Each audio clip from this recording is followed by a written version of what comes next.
الله وبركاته. الحمد لله وحده والصلاة والسلام على من لا نبي بعده أما بعد. قال الله تبارك وتعالى في القرآن المجيد والفرقان الحميد: أعوذ بالله من الشيطان الرجيم. بسم الله الرحمن الرحيم. إنا نحن نزلنا الذكر وإنا له لحافظون. وقال النبي صلى الله عليه وسلم: خيركم من تعلم القرآن وعلمه. Respected guests, teachers, and dear students, today I am here to deliver a speech on the rewards of Hifz Quran. Who is the best among us? If I pose this question to the audience, I will surely get different answers. People who marvel at the splendor of this world, people who marvel at the splendor of this world will say that the richest among us is the best. The most educated among us is the best. The most hardworking among us is the best. On the other hand, the people who have religious inclination might say the people who are most pious among us are the best. The people who are most worshipping among us are the best. But let me tell you what the Prophet Muhammad sallallahu alaihi wasallam said in this regard. خيركم من تعلم القرآن وعلمه. The best from amongst you, the best is the person who learns the Quran and who teaches the Quran. Remember, this will be in the form of tajweed, tafsir, memorization, explanation, translation, and then he or she passes it on. There is another hadith, Imam Bukhari and Imam Tirmidhi have recorded it. Al-Hafiz bil-Quran ma'as-safarat al-kiram al-barara.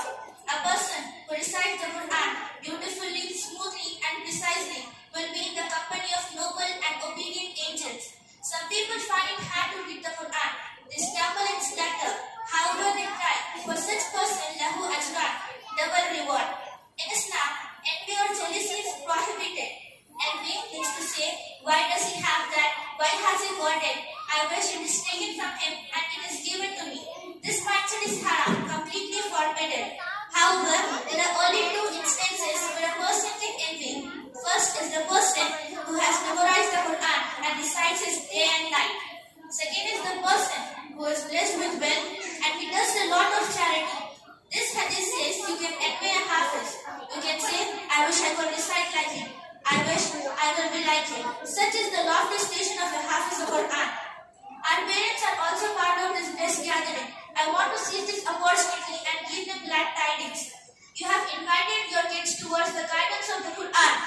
The Prophet ﷺ said, whoever invites to guidance will receive the reward like the rewards of those who follow him, and that will not diminish from the reward.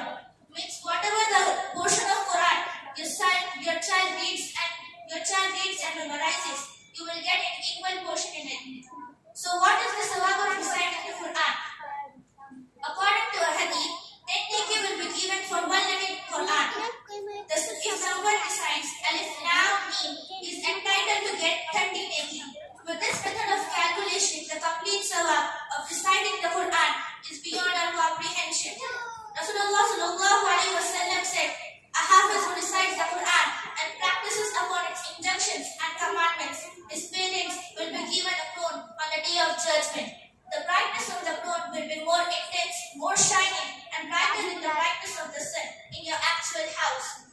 In our culture, we say hafiz to a person who memorizes the Quran, but the actual meaning of hafiza is to protect, to safeguard. This is what hafiza means. But do they protect and safeguard? Well, many people say they protect and safeguard the Quran, but Allah is telling something